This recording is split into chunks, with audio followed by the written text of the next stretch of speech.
Studio, Manila. Paklir.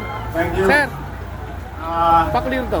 Ito ma'am, Francis. Muna, Francis, paklir. maraming salamat sa ating mga kusihal na nandito, department head, at lahat ng Filipino-Chinese organization. Ang ganda And naman! of course to our consultant and head of the Filipino-Chinese of the City of Manila office. Siya ang aming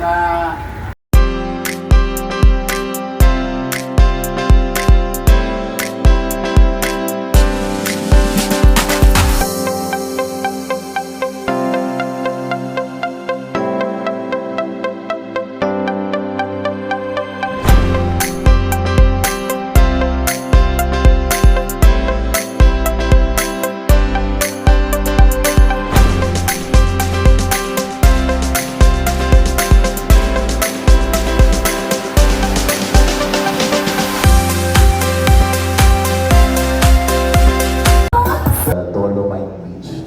Are you willing to give your expert insight on how this was made and willing po ba kayo mag-cooperate po sa kasakali? I know definitely this was a DNR and a DPWH thing, pero kung sa kasakali po, kayo po ba pupunta? Yun lamang po. masyado ka naman believe sa akin, Pao, when you recognize me as expert advice. I'm no expert in creating beaches and building. Thank you. Ako naman, kung may tatanong, bakit naman hindi ko sasagutin? But just to put things in right order, this is, okay, let me remind each and every one of us, and including those who's going to conduct the investigation. There is a ruling by the Supreme Court with regard to the mandamus. And it requires, para tama lang yung perspektibo na it requires DNR and other agencies and including LGU, which is not only Manila. We're talking of anybody, any LGU that surrounds Manila Bay to clean, to really address the problem with our Manila Bay. Yun ang very clear. Now, because of this decision, DNR took the lead in developing our Manila Bay. I think yun ang, kung tatanungin nila ako, yun din ang sagot ko in advance. So, dahil yun ang alam ko utos yun ng Korte Suprema. So, yes, so why not? But for the meantime, let's focus on ASEAN. And I hope you help the national government, help the local government through cooperation and your presence in all other meetings in preparation of the hosting of the country and most of it, the City of Manila sa 2026 ASEAN meeting. Thank you very much. Thank you guys. Thank you. Cost us so much money, and we are really trying to spend whatever is left and whatever is earned, we try to spend it efficiently. And hopefully we are on the right track so far for the past months with regard to our target that the city will hear in the next 3 or 4 years. Yan po ang projection ng maging positibo na ulit ang Manila. For now, we are operating at negative. I think about 7 billion pa in PYO. But I think at the rate we are doing right now, rest assured to the people of Manila, baka ma-achieve natin yung 3 years or 4 years na tayo makarecover of what happened in the past with regard to fiscal management, fiscal decision, fiscal policy. Ma-achieve natin yung piso sa piso, piso ginita, piso ginastos. may awa ang Diyos with the leadership of our department heads and respected bureau, especially those income generating agency. On track naman tayo. But we will update you from time to time. Are we on target or curing and healing the fiscal situation of the city? But for now, whatever, again, ulitin ko, whatever is there, nakapokus sa tao. Tao muna ang makinabang, direkta. At yung mga unnecessary expenses, hindi na muna natin tutugunan. Doon muna tayo sa pangunahing pangangailangan ng mamamayan sa lungsod ng Manila. So muli, thank you very much, Madam Vice Mayor. Beautiful and talented.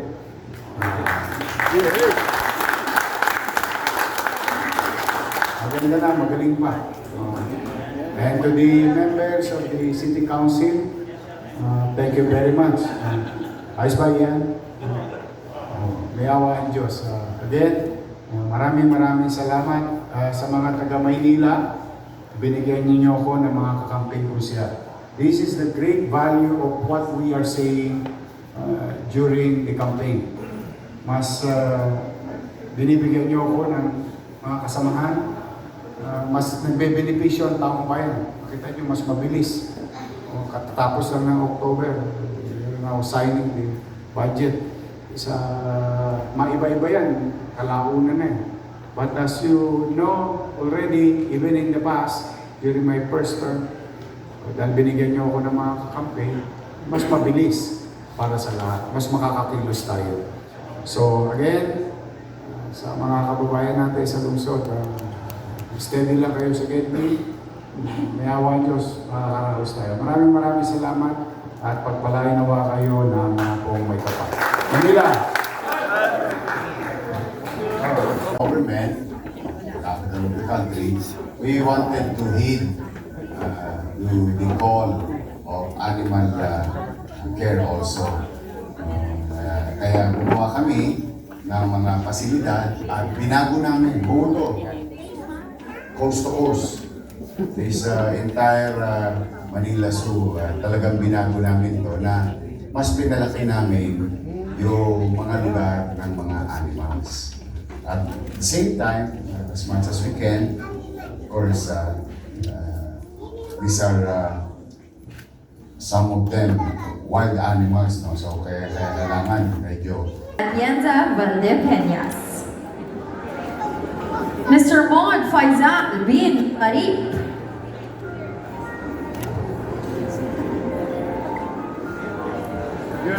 Mr. Jose Marichan. Ms. Jonna Gache.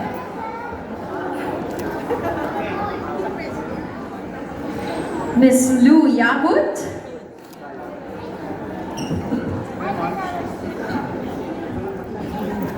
And General Manager Mr. Gino Marinas. We have with us the kids from Better World Dondon joining our honored guests in the stage. But before we do our ceremonial lighting, let's take a moment to snap a few photos.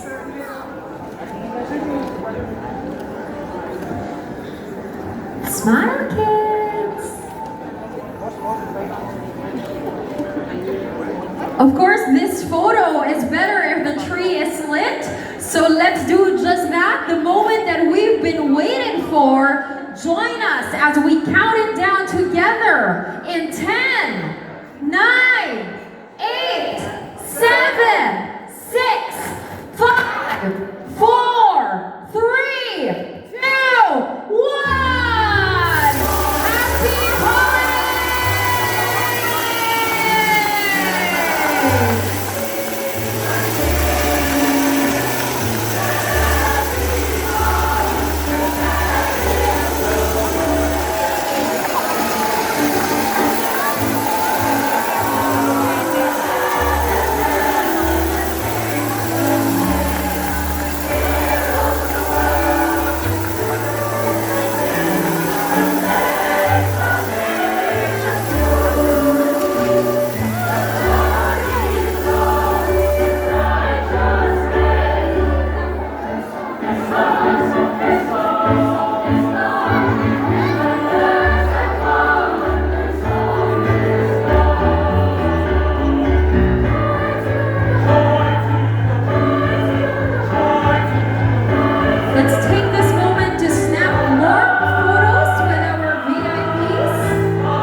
your pictures.